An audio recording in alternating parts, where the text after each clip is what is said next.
Hey, welcome back, everybody. Time once again for another episode of Living Hope.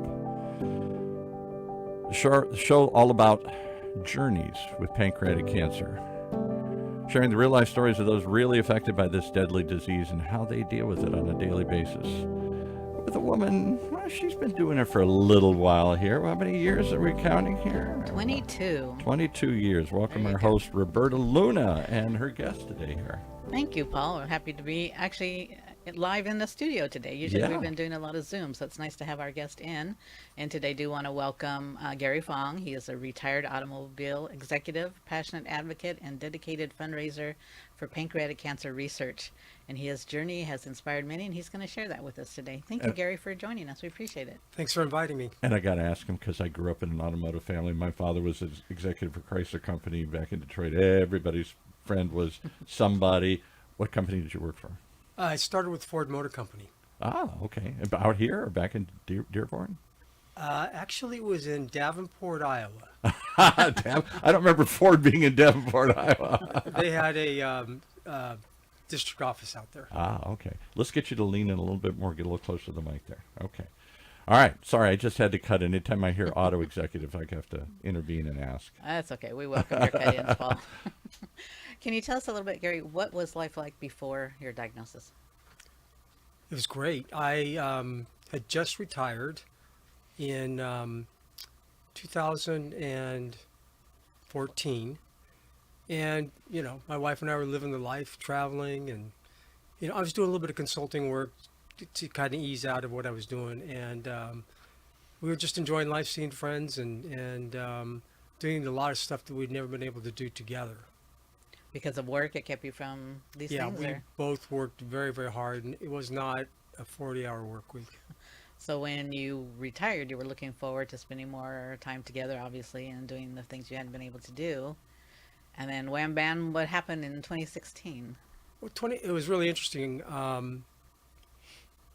I was playing a lot of golf, and I had a soreness in my wrist.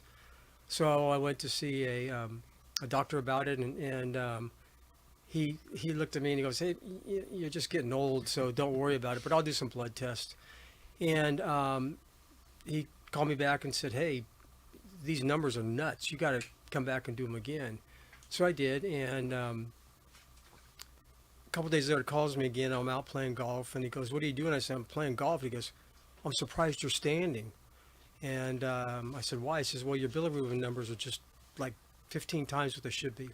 You got to go see a gastroenterologist right away." So I did, and after several tests, they found out that I had pancreatic cancer. What kind of tests did they perform on you?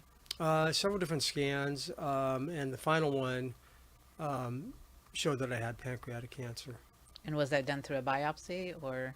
No, it was an enteroscopy type of scan. Okay, yes. Yeah, that where they put the tube down your throat. And, Yeah. Yeah, they can do biopsies that way and take samples. Right. Yeah, and it was unfortunately confirmed as pancreatic cancer. Right. But you had no other symptoms?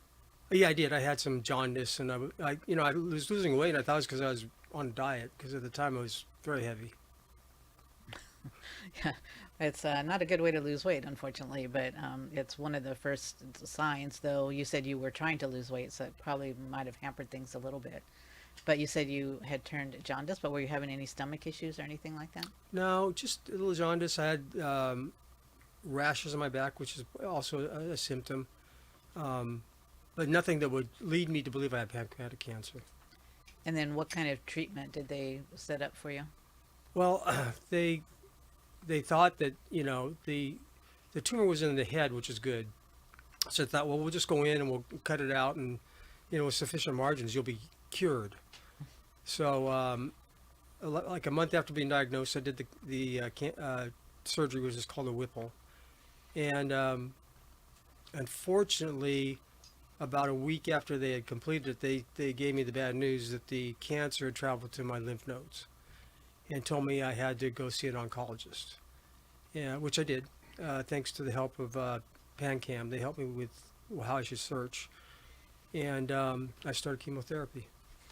So you reached out to the Pancreatic Cancer Action Network, their patient services? Correct. Is that- And I'd used them all along. Once I found out I had pancreatic cancer, I called them up because I didn't know anything about the disease.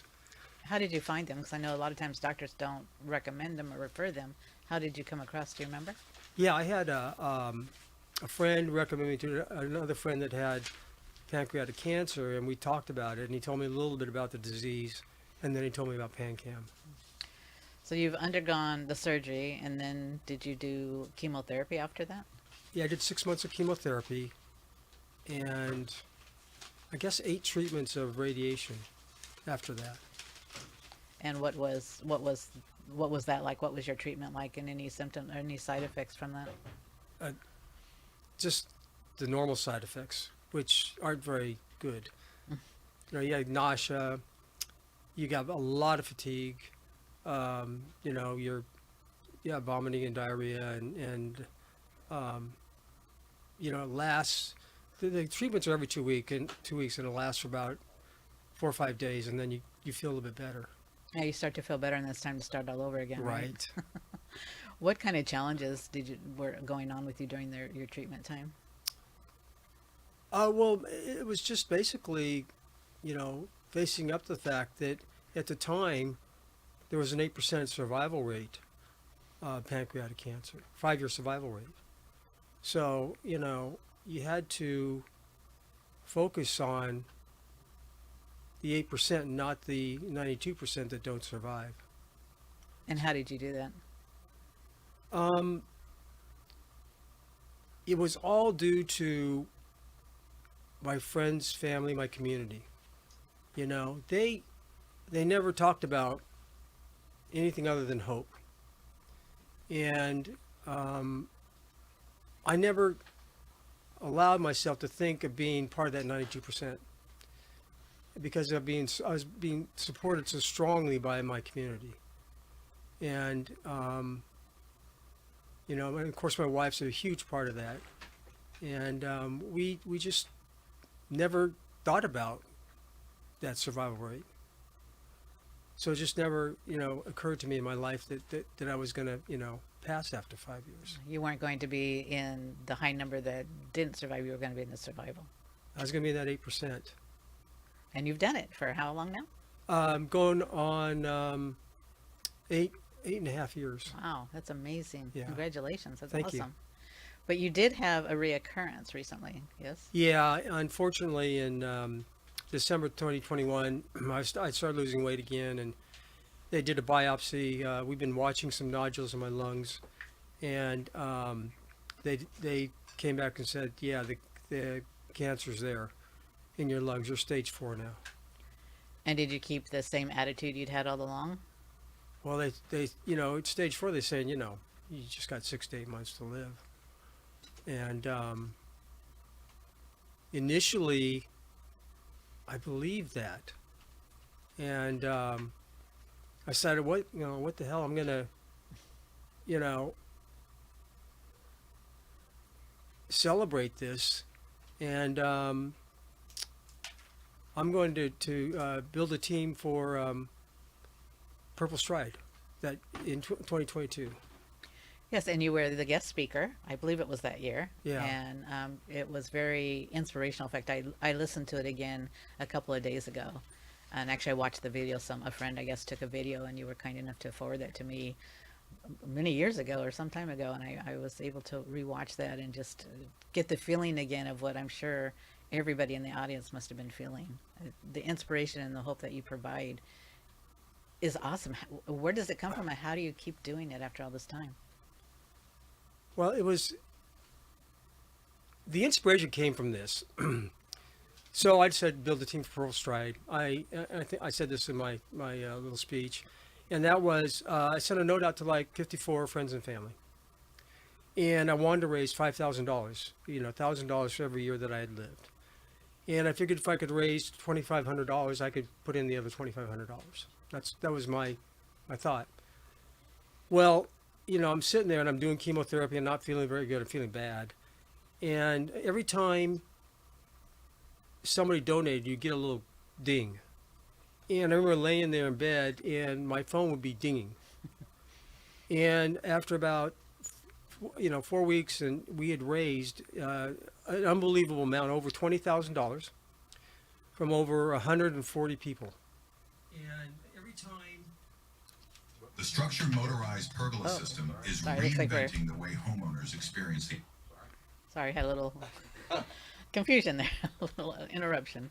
I'm sorry. Yeah, you raised over $20,000. from over 140 people.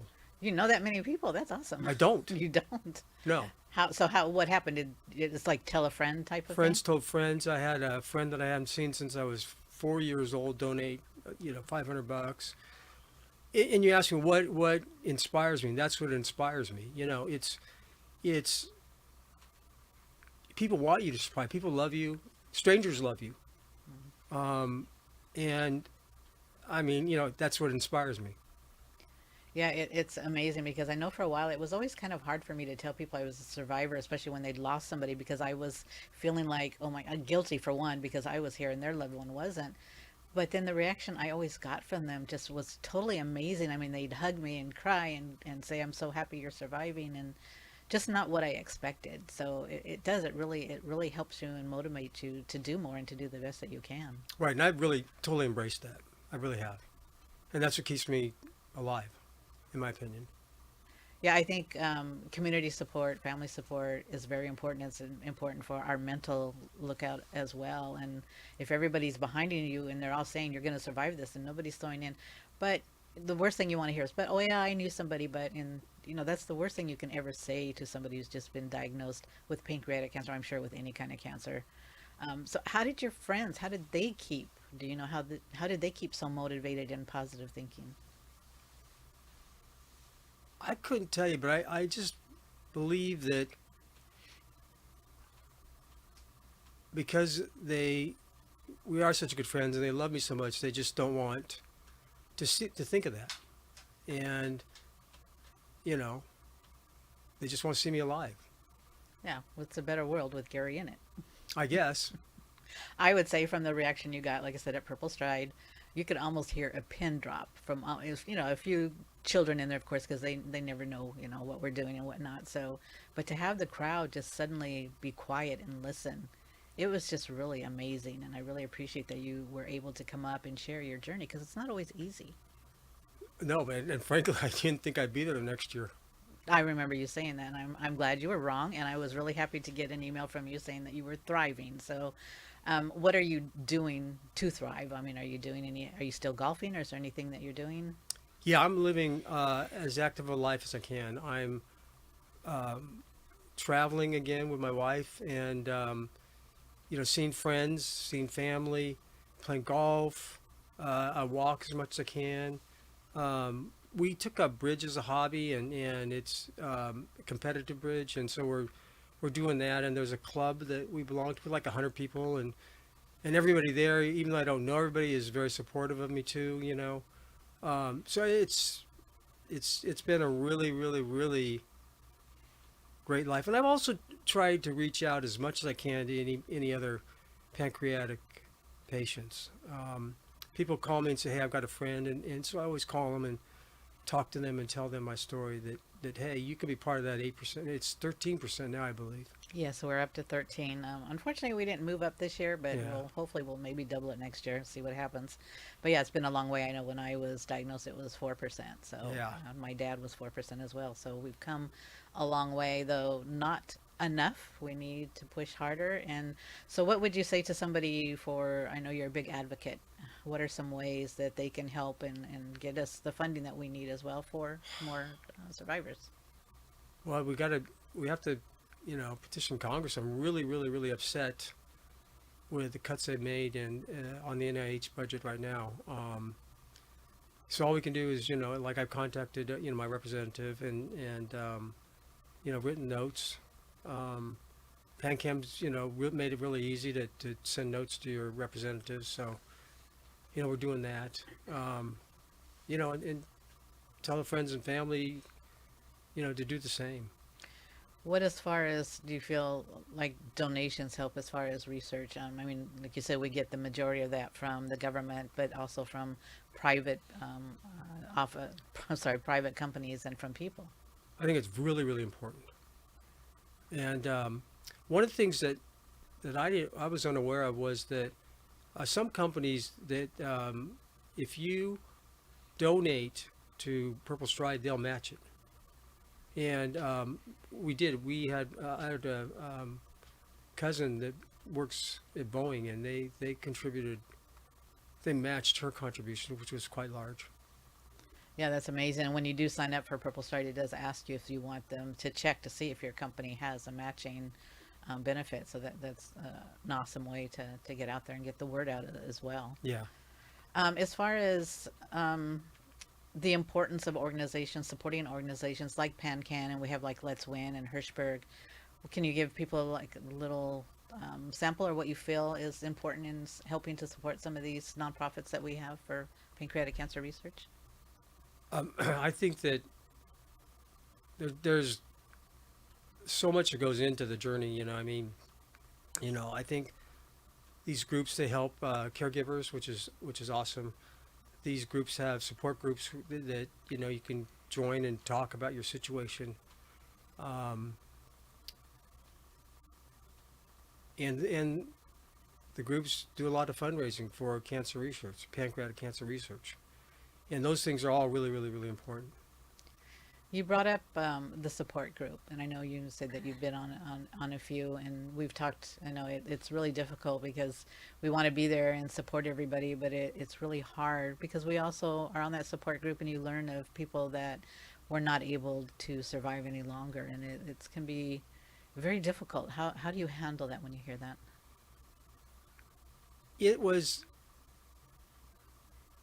not easy, but I felt like if somebody had just been diagnosed and they were really scared, which happens a lot, and I could tell them, my story, and that would ease their fears a little bit, then I felt good, and that's what enabled me to do that, to be on the support groups. Yeah, in fact, I was going to ask you if you could give one message of support with others facing this disease. What would it be?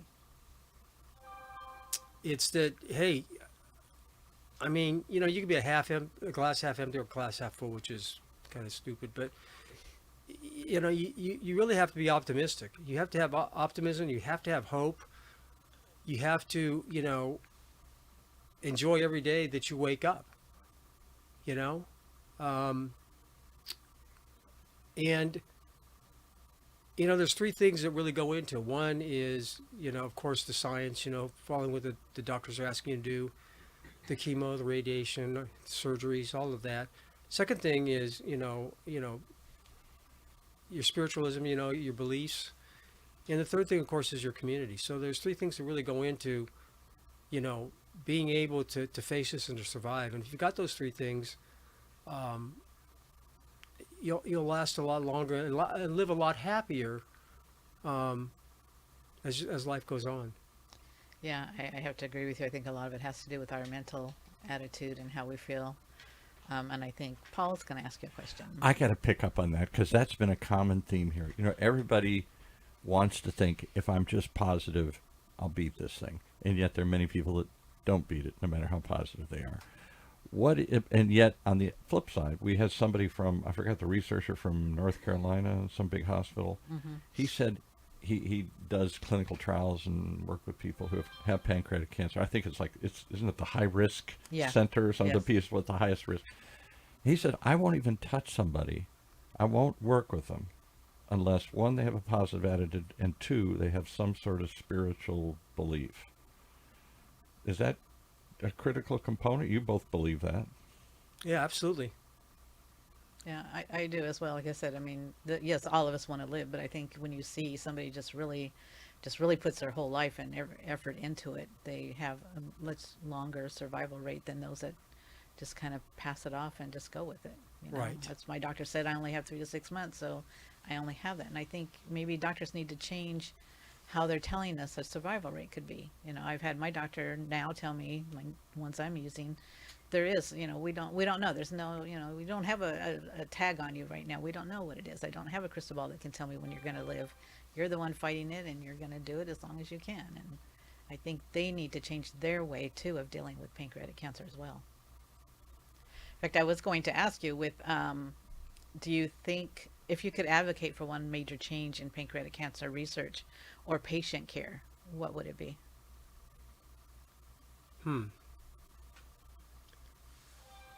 I can't really answer because I've gotten unbelievable care um, from my group. You know, they cover everything from, you know, the chemo to the radiation to, you know, that side of it. They have, you know, palliative care. They have, you know, counselors. They have resources to help your caregiver. So to be honest with you, I'm very, very satisfied with, you know, what I've been through with my group. I got to ask one more question. You brought up another word that we haven't done enough discussion on. That's palliative care. Palliative care. As I understand it, once you switch to palliative care, or to maybe it's not just palliative, maybe it's end of life care, maybe it's actually saying you're going to switch to, what do they call that? Well, you have hospice, but Hospice, it's different yeah. than palliative care. Right. Explain that. Talk about that again, because palliative care doesn't mean. We got his phone going off. Everybody's Sorry. calling him right now here. Palliative care doesn't mean giving up your doctor and giving up the fight.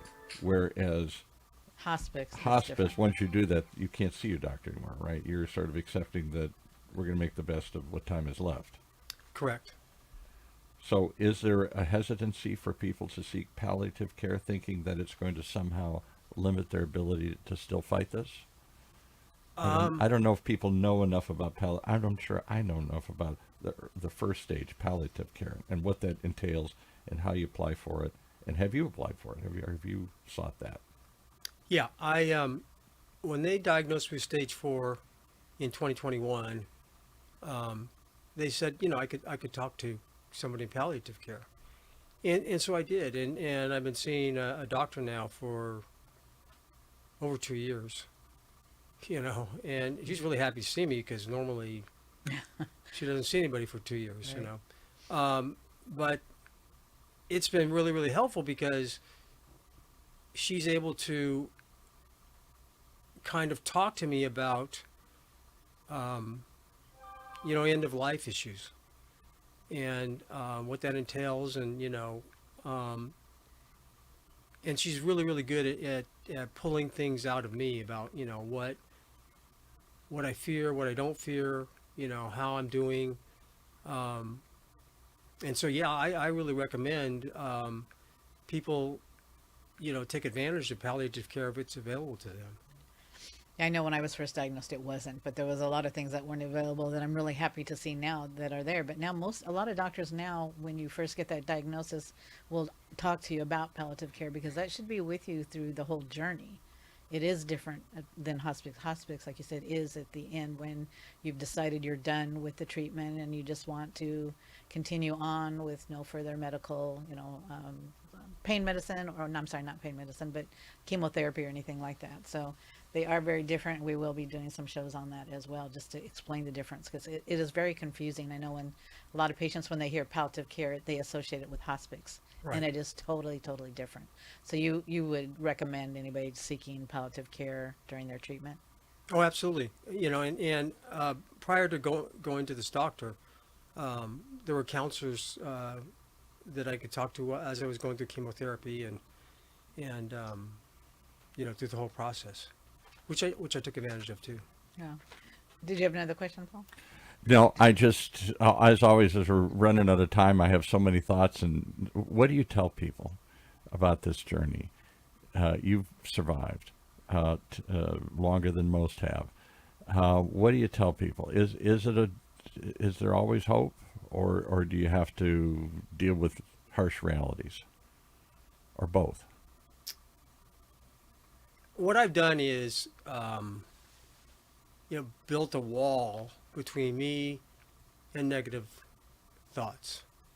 And every time I talk to someone, you know, we don't talk very much about my surviving or the disease. We just talk about normal things. And they always ask me, how am I doing? I'm always saying, hey, man, I'm doing great. And that's what they want to hear. And when they hear that, they hear hope. And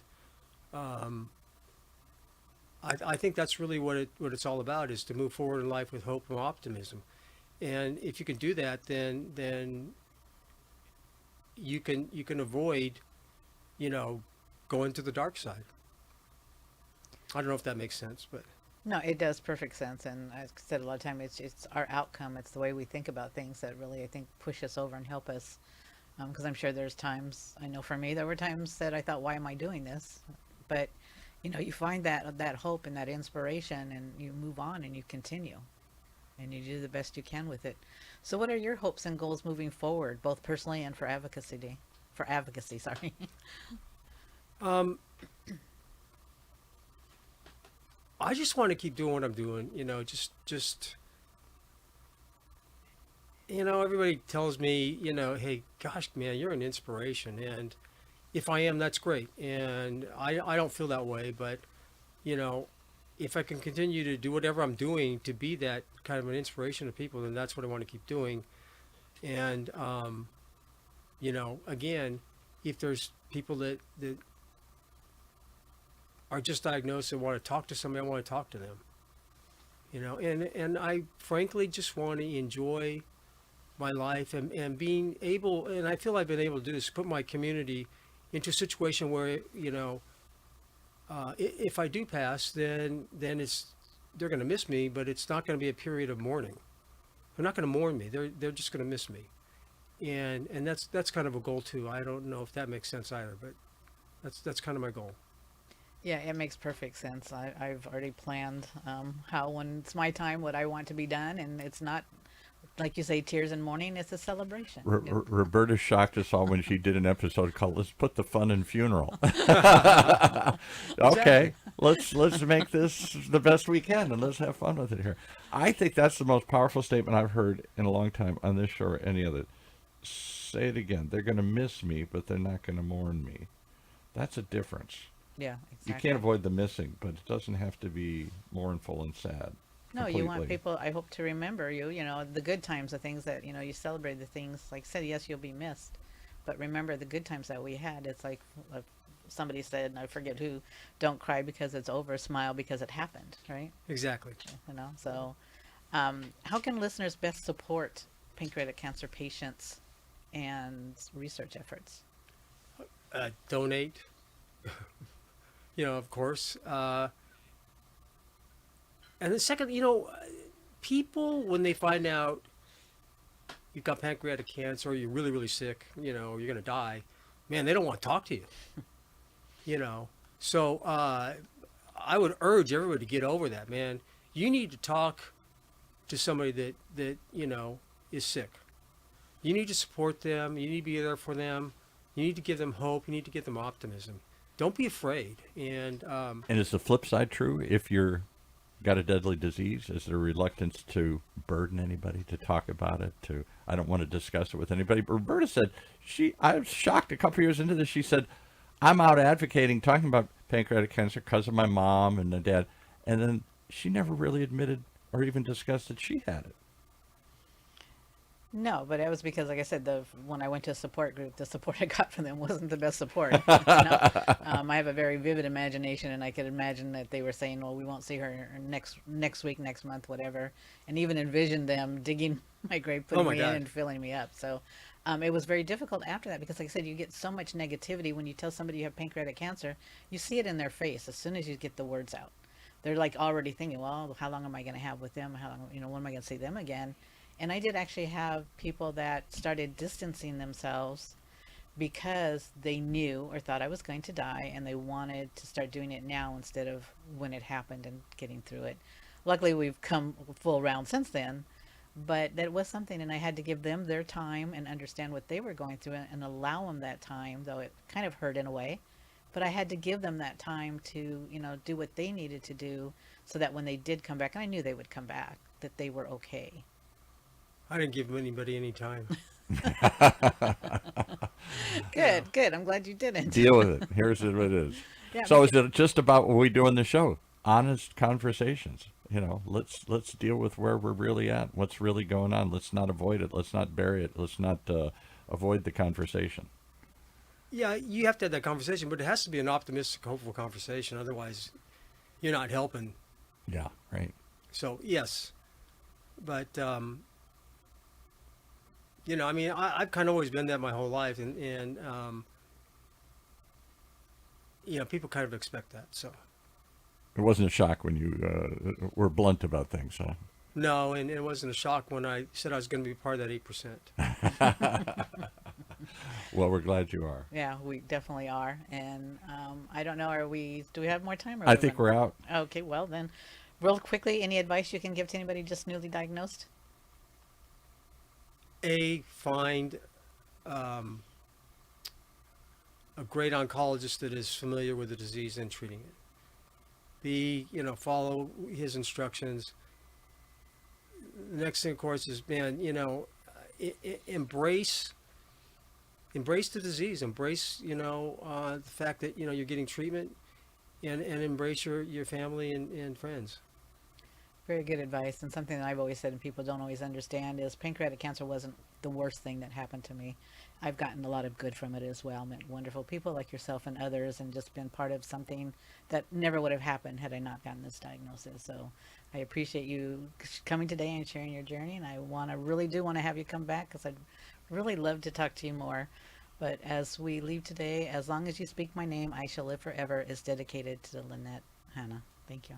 Thank you.